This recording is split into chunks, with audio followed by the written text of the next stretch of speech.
Welcome, everybody, to the PHDJ podcast. My name is Mike. Hello, it's Joe. How are you, Joe? I'm good, man. It was great seeing you last week. Dude, I love seeing you in person. I know. A treat. It's an absolute treat. And as I designed in advance, we had that nice dinner Monday night with Lander and his guy Jan. Yeah, I've come to realize at these shows, I'm not a big fan of the 50-person dinners where it's mobbed and it takes you 2 hours to get your meal. And you can't talk to more than 5 people anyway, so why bother? Other than the ego of being a part of that big picture, you know what I mean? Yeah, right. Which you can't even see anyway because you're buried behind Bill Herman or something. Especially me. Yeah, exactly. The so 5'7" guy.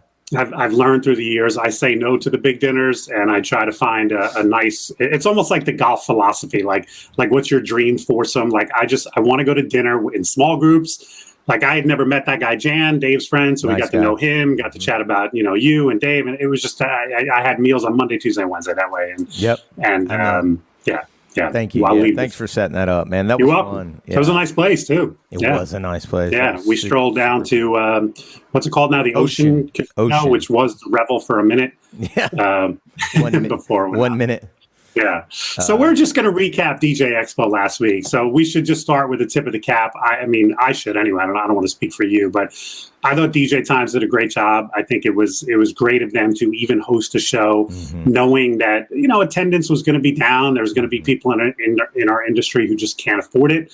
People who have taken day jobs and now can't get the time off. So attendance was definitely down, but it wasn't embarrassing. I didn't feel like it was embarrassingly low. I didn't either. I didn't feel like it was embarrassingly low. It was, I guess I set the bar kind of low for the show, and I was pleasantly surprised, put it that way. Yeah, I think sometimes that's good to set the bar low because then you big expectations to live up to. So we should start with you because you were on the floor a lot, not the whole time. I was going to say, the episode's going to be a little bit skewed, but it kind of works out for the episode because Mike, volunteered or was paid to do a lot of the PA work, and he saw a lot of education, whereas I paid for a booth for the Bunn Gear Command Center, and so I was on the trade show floor, like Mike was saying. So the good news was, if you're a listener, you will be able to applaud Mike because he freaking nailed it. He goes, I don't think you're going to make the 11 o'clock start time for my seminar. I think you're going to roll in at about 1:15. And I swear he was almost to 11:15. And I literally stopped my seminar when Joe walked in. I said, I told you you'd be 15 minutes late. Dude, my heart, thank you for even making that effort. Bro, I was sprinting through that hotel. I know you were like OJ through the airport, which is a dated reference. That shows you how old I am. But yeah, I appreciate it, man, because you could have lollygagged it over and missed the whole thing. So I appreciate the effort. Stored my bags at the front desk, ran down the hall, I had to get my badge because I knew they weren't going to let me in. Flashed the badge and saw Mike's seminar, which Mike, as always, whatever the first 15 minutes was, I missed, but the other 75 minutes were slam dunk. Thank you. I mean, I know a lot of that stuff just from knowing you, but man, I always have takeaways.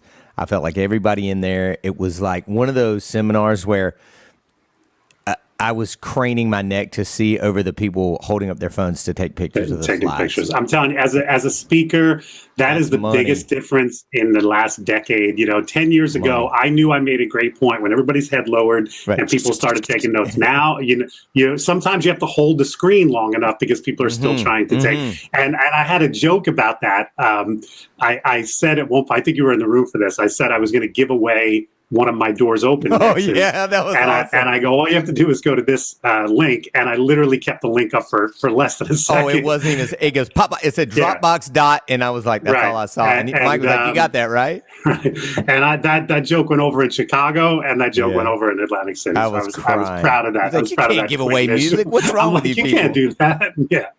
But thank you. I got really, really good feedback after the seminar. Standing ovation, bro. I did. And I didn't even start it. I was like, you know what? I can probably, but I was too far back to be the first person up. So somebody else started it. Right. And for the listeners who didn't get a chance to see it in Chicago or Atlantic City, or if you did see it and want it, I had it recorded. I will get it edited the minute I have time to breathe, and I will offer it just like I did the last seminar. $20. I'll offer it as a download. No brainer. So, no brainer. So pay attention to the podcast in the next couple of weeks when I finally have a chance. Mike, make sure that I get like a graphic and the link for that. Oh yeah, I'll push it to my audience like hardcore. Yeah, awesome. So thank you. But let's talk about the showroom an floor. Affiliate commission, of course. Of course, of course.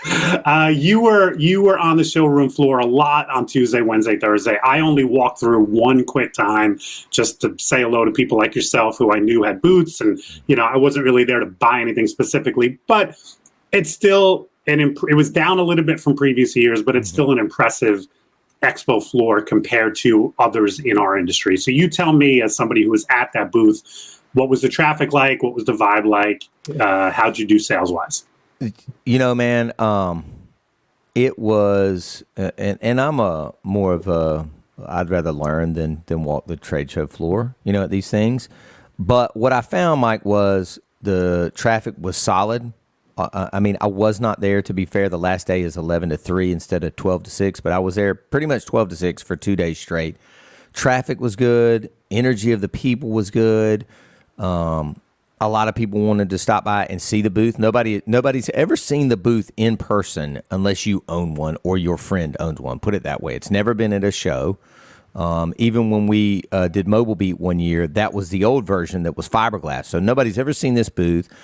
And I want to say I'm a marketing genius in this factor, but I'm not. Go ahead. You can pat yourself on the back. We had the only Rain 1 controller in the building. Rain was not there, so we just happened to have a Rain 1 controller in one of our booths, and so everybody wanted to see that because it's kind of the new Tickle Me Elmo of the DJ industry. So instead of doing the hot chick in the booth, you did the hot mixer. We did the hot. That's cool. That's a DJ trick right there. And so that definitely probably cheaper than the models. Yeah. Oh, much because one of my DJs loaned it to me, and listen, would I have done it differently had I lived up there? Sure, I would have made the booth much cooler. I would have bought a bigger booth. I would have given us more. You're not talking about your booth. You're talking about the actual booth. The actual 10 by 10. I knew you. I forgot. I forgot how small a 10 by 10 is. Because the wedding. I know, and when I stopped by, I think you had like 4 dudes working the booth, so it was a lot of guys, and they're big guys, and then then people were like, "Oh, what's up, Joe?" And they want to take a picture, which I couldn't love more. Mike and I love to take pictures, love to meet the podcast listeners. So then I got and then I'm in there like taking pictures. Right. It was just like it was really tiny. So I would have done things differently, but then I finally took a walk around, I guess Wednesday afternoon, and I guess my main thing was I was shocked and surprised at how many major manufacturers, I'm the littlest of the little guys there, quite frankly, were not there, And again, no Rain, no American DJ, no even EV. I talked to Mike and they weren't going to do it this year. They've been doing like a roadshow thing with Chauvet. So some of the major manufacturers that I felt like, I don't want to say they should have been there, but I kind of think they should have been there. And, again, whatever it was, whether they had a bad year, they had too much going on, everybody's got supply issues. I mean, a lot of these people probably weren't there because even if they wanted to sell you something, you can't get it now. Right. Like if I somebody told me this yesterday, if you ordered a Pioneer DDJ 1000 SRT today, guess when you get it, Mike? October? May 22. May. Holy shit. So, wow. I mean, I'm glad I have a backup here. Right. I got two. I got 2 backups here, and I was thinking about selling one of them, and I was like, dude, I can't sell these things. They're gold. So anyway, things are just crazy like that right now, man, quite frankly. And so, but also what I noticed, Mike, were I kept seeing just glimpses of people, like a one-day thing. And I realized that, like you said, a lot of people had either taken jobs or they were slaying with gigs or whatever, and they simply drove in for the day. Yeah, You know, I think DJ Expo always gets that, or this year they were calling it DJX, because there's so many people that live within drivable distance, 2, 3, 4 hours. Yeah, I mean, there's so many people that just come in for a day, grab and don't even go to the seminars. They grab the Expo floor pass, which I think is what, $20 or something, and they just walk the floor, and that's their DJ Expo experience, which I mean is great if that's all you want to do. Personally, I would try to sit in on some of the seminars if I could. And network that way, but who am I to tell people how to get the most out of DJ Expo? So yeah, I wouldn't be surprised if that was a lot of that scenario. Yeah, what was also funny about the show, Mike, is there was hardly any cash and carry. You know, most times you'll see guys pulling up in the valet, loading up their vans. You couldn't really buy anything there, quite frankly. And is that again because of the supply chain issues? I mean, if these manufacturers didn't have stuff on hand, they were just showcasing. Right. Yeah. I guess so. Did you have extra booths to sell? Like if I wanted to buy your booth on spot, I had to order. No, I sold the black and the white demo, which were from the last run of 100 that we made, and then our next batch of 100 is coming off the line in September. Wow. So I felt like if I had the ability to swipe somebody's card and hand them those 2 bags, I could have sold 20 booths, and I probably sold 6 booths. Okay. You know, which was worth doing. I mean, it's expensive. It's $2,200. You know, it's not a $100 backpack or something like that, or $25 cable. It's a $2,200 piece of furniture. So we probably sold 6. And then again, the long-reaching effects of people putting their hands on it when the world resets. I want that piece of gear is totally worth doing. I'm glad I did it. I'm glad I'm sorry I missed a lot of the Expo information seminars. A lot of my friends. I miss Stacy. I miss Jess.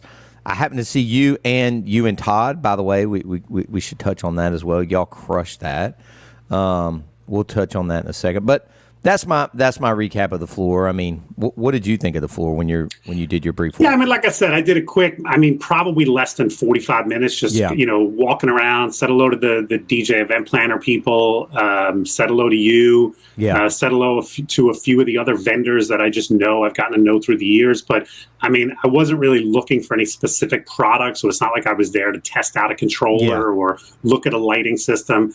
I mean, I did notice it was leaner than previous years. I didn't specifically go, well, this one isn't here, this one isn't here, but it was obvious just walking around. But it still is, to me, the most impressive, other than NAMM, and we've talked about this on the show. NAMM is a show for music manufacturers, anyone who sells, and they have a pro audio section. So it's a section within, and it's still bigger, or at least it was the year I went, than DJX or Mobile Beat or anything like that. But other than that, DJ Expo in Atlantic City is still the most impressive showroom floor. It's the loudest, it's the boldest, and it was great to be back at, well, it was at the Hard Rock, which used to be the Taj Mahal, and the great advantage of that one location is everything is under the one roof. You've got the seminars upstairs, the nightlife is in the building, and then also because you have that big theater, which is also converts to expo space, everything can be under one roof. And besides that, so it's an ideal location for that. Add to that the fact that it is now music themed, because Hard Rock is taken. I thought the location was the perfect location. I did too. You're just steeped in music. Everywhere you turn, you've got the outfits on the wall, you've got videos playing. I just thought it was the perfect location to bring a bunch of DJs location. So much better than Taj Mahal. So much money put into the renovation. Really great space. I mean, and great Wi-Fi throughout. I was able to get a ton of work done. As Joe mentioned at the top, I basically was the seminar DJ. So I had my system set up in the seminar room all day Monday, all day Tuesday, all day Wednesday. Playing music in between the seminars, introducing most of the people unless they had their own person to introduce them. And so it was time consuming, and I had to be in the room. I was in the room pretty much for every seminar except one. That's when Todd and I rehearsed on Tuesday and Mike Olivris spelled me. But other than that, but some of them, I'll be honest, I just sat in the back of the room and got some work done. Sent out emails and scheduled some appointments for this week. So, and I remember the Taj Mahal, they had no signal in that room. So I was thinking I was going into this black hole of efficiency, and I was pleasantly surprised. Free Wi-Fi throughout the whole building, and that really, really helped. So as far as seminars go, the two most impressive to me all week long, I thought Dave Lander's seminar was phenomenal. I did see that one too. You did a similar seminar a couple years ago where you just kind of rapid fire recommended, I think Dave called his DJ hacks. And and it was just great. Like I have like 15 screenshots of stuff that he recommended, apps that he recommended and software that he recommended. I haven't gotten to any of these yet because I've been insanely busy. But at some point when I have a minute to breathe, I will spend some time looking at some, and I'll probably wind up, purchasing or downloading like 4 or 5 different new ideas based on a Lander. And I literally just sat there in the front row. Every time I heard something, it's like, oh, that sounds awesome. Let me take a screenshot of that. So he was kudos to Dave. He was well prepared and delivered a great seminar. That was part of Monday's. I think that was the last one on Monday, or one of the last ones on Monday. Stacey Nichols, I'm sorry that you missed that. I took a ton of notes during. I've seen Stacey talk about a lot of different things. I saw her do a Pinterest seminar years ago. I actually hired her. We consulted with Lynn, myself, and her. She helped us get our Pinterest game up and running. But this was specifically about sales and following up and stuff like that. And she had some really cool ideas about subject lines of emails, which is something that Dominic and I are always tweaking and working on. Like, that's such a key. Like, when you're sending emails out, that subject line is so important. And she had a couple of cool ideas about that. She had a cool idea. She sends out a comparison guide to DJs. It's a free thing you can download. And it's basically just like one of those check mark things. Like, do they provide backup? Do they provide specialized? And, and of course, her column, everything is checked off. Nice. And now you can use that as you shop around to the other DJs. Brilliant idea. I like one of those things I will get to at some point. Again, I'm overwhelmed right now, but I see that. And she also had, I know I'm just sharing, not the actual idea, but I'll give you one. We're also, Dominic and I are always trying to think of questions to end our emails with, because as Alan Berg has pointed out, if you end every contact with a question, then it keeps the conversation. And she had one: what music do you envision for your reception? ? I want to make sure I have a DJ who'd be perfect for you. So I love that question because it gets the conversation going towards music, but it also points out that I'm gonna align your taste with somebody on my staff. I'm not just gonna say, hey, this DJ is perfect for you. So there's the implication there that I've got a broad range of DJs and a lot of different talents. And I want to align somebody with you. So I thought those were really good. So tip of the hat to Stacey. I love that. And then finally, I just want to compliment Chris Tamiko. He spoke at the end of the day. Was it on Monday or Tuesday? I forget. I think it was Tuesday. But either way, it was the end of the day, and he had a poorly attended room. And it was one of those, like, literally at the start time, I kept seeing him go out into the hallway to see if anybody was out there. And I mean, my heart broke for the guy because, I mean, anytime you put into it, a ton of work like you and I did with LDI, was it LDI at that time? Where we're doing seminars for 8 people. We've been there, Chris. We've been there, bro. But once he started, he delivered that seminar, whether there was 15 people in the room or 150, he delivered that seminar heartfelt. And his content is very heartfelt. Chris has been through a lot of trials and tribulations in his life, and he's come through them, and he's, turned lemon into lemonade. I know that's a trivial way of saying it, but and he has a great story to tell, and there's a lot of morals that come out of it. And I gave Chris, and I hugged him afterwards, and I said that was one of the most professional things I've ever seen, just because he was able to say, who cares about who's in the room? There might be 20 people here. I'm still going to deliver this content and deliver to the best of my ability. So tip of the cap to Chris. I wish I had seen it, man. I it's tough, man. I feel like I know that was a lot of work for you, but it kept you there. You know what I mean? Like, you know what? I said this to Jim Tremaine, Jim Tremaine from DJ Times. He knew going in. That's a role that usually my DJs have filled through the years. Right. Marshall or Corey or Thomas and Alex a couple of years ago. This year, I just didn't have anybody. None of my DJs were coming down for the whole week. And just so you said paid volunteer, I have no problem saying it. Basically, the trade-off, DJ Times gives us a hotel room for the week in exchange for doing that. So it's about a $600 to $700, payoff. And I told Jim this year, I was like, look, I don't have any DJs that can do it. I'll do it myself. He could tell I was begrudgingly doing it. But I enjoy, and maybe it goes back to your low expectation thing. I enjoyed it way more than I thought I was going to. And I told him this week, I said, if you'll have me back in that role next year, I'd love it. Because I really did. I enjoyed playing music. I enjoyed I say, man, I walked in a couple of times. Mike's up there DJing his ass off. Like he's dancing. Like Mike still loves to DJ. I do, and that's as soon as I walk in the room and he's playing shit that nobody's going to play, and it's stuff that he likes, which is perfect. You know what I mean? It's like he's setting a vibe. He's up there dancing, singing along. Like that makes me want to be in that room. I had put a crate together of songs that I knew DJs wouldn't be sick of. You didn't hear "We Are Family" and "Celebration." No. But I think most DJs heard some shit that they were like, "Oh, that's cool. That's different. I can sing along with that."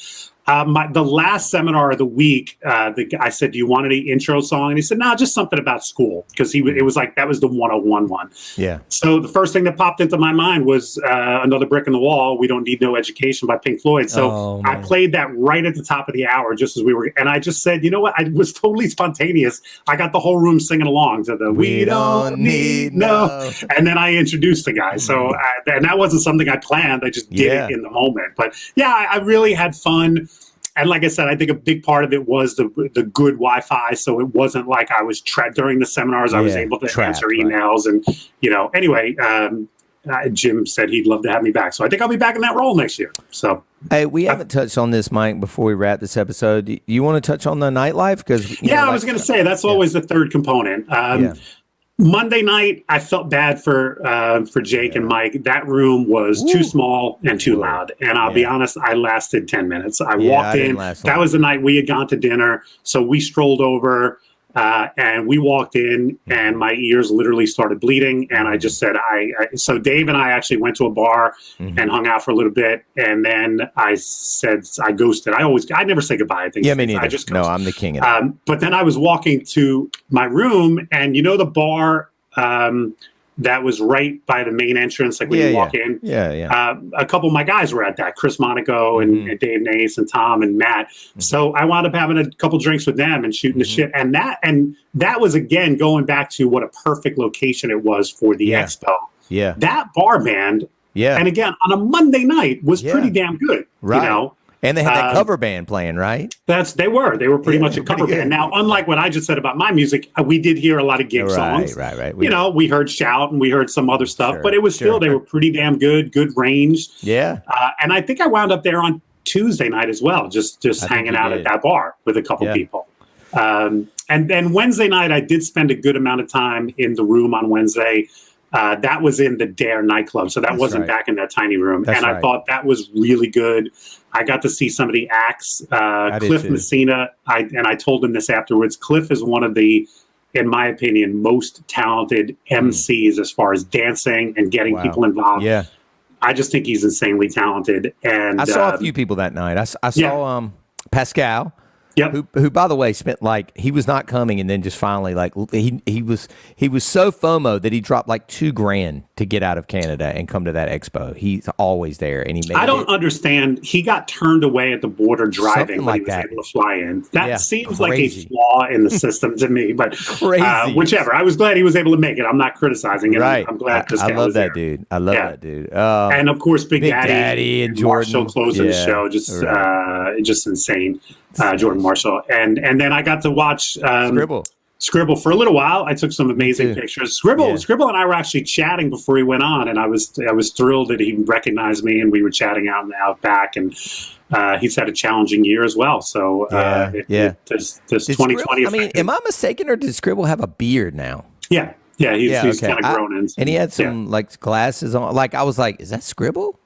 Yeah, but he still looked good. I mean, I'm not knocking Scribble.